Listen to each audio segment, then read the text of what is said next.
একটা জিনিস না জানেন তাহলে কিন্তু এক জায়গা থেকে আরেক জায়গায় যেতে পারবেন না, সেটা হলো বাংলাদেশের মতো আসলে উবার বা পাঠাও নেই। তো চায়নাতে সিস্টেম আলাদা, এগুলো চলে না, তার জন্য আছে কিন্তু তিতি। তো আমরা তিতিতে কল দিব, দেখেন অ্যাপসের মাধ্যমে ডাকতে পারবেন। এখানে ক্লিক করলে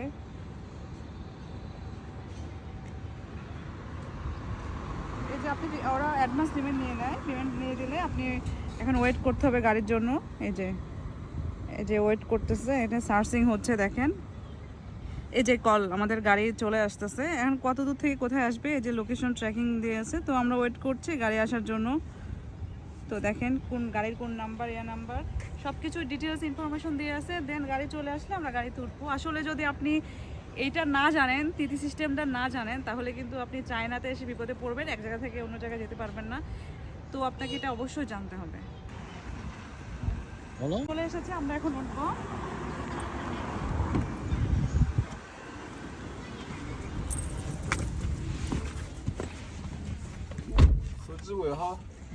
আপনি যদি এটা না জানেন যে চায়না আসলে আপনাকে তিথি ইউজ করতে হয়, তো আসলে আপনি চলাচল করতে পারবেন না, এখান থেকে ওখানে যেতে পারবেন না, এক জায়গা থেকে আরেক জায়গায় যাতায়াত করতে পারবেন না। এটা আপনার অবশ্যই জানতে হবে।